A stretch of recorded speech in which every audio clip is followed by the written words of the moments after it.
elle ne se faisait plus entendre. C'est grâce au président Félix Tshisekedi que nous revenons dans le concert de nations. Il y a quelques années, nous avions un président muet, qui ne voyageait pas, qui allait nulle part, et nous ne savions même pas s'il s'occupait réellement de ce pays. C'est ce président-là qui nous a mis dans cette situation calamiteuse.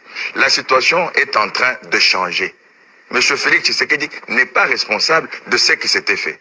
Mais il a la responsabilité aujourd'hui d'arranger ce qui est possible aujourd'hui. C'est ce qu'il le fait. Il le fait avec méthode de résolution et les résultats sont là. Donc il ne faudrait pas oublier que tout ce que nous vivons aujourd'hui, c'est la conséquence de l'ancien pouvoir.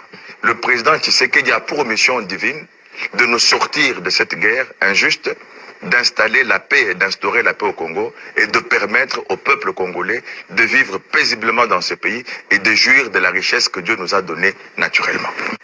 Les négociations dont les gens parlent, il s'agit de dire à M. Kagame, si moyen il y aura de le voir, de lui dire en face, de quitter le Congo, de repartir dans son pays et que son armée n'a pas de place dans notre pays où massacres et crimes sont commis. Il n'y a pas une vente, il n'y a pas une négociation ou une position de faiblesse à aller exposer devant M. Kagame. Il y a des criminels et le président est déterminé à en découdre avec ces criminels et les chasser du territoire national. Pas un dialogue entre gouvernement congolais et M23 comme le dit l'une des organisations. Non, c'est une faute et c'est une erreur et on ne peut pas réfléchir comme ça.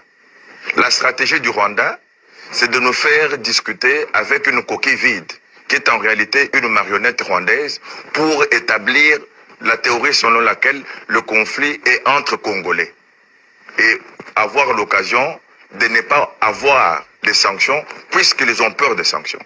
Mais la stratégie congolaise et la vérité qui est dite de notre côté, et ça a été démontré, que le M23, c'est une association de criminels et de traîtres de la République qui se sont alliés au Rwanda pour des intérêts égoïstes et économiques et pour tuer la population et spolier, piller les richesses nationales. Donc, dialogue avec M23, non. Discuter, parler avec le Rwanda, oui, mais pour que le Rwanda cesse de piller notre pays. Se prendre en charge signifie déclarer la guerre. Se prendre en charge, c'est-à-dire, premier point, résister. Deuxième point, ne pas tomber dans la manipulation de l'ennemi.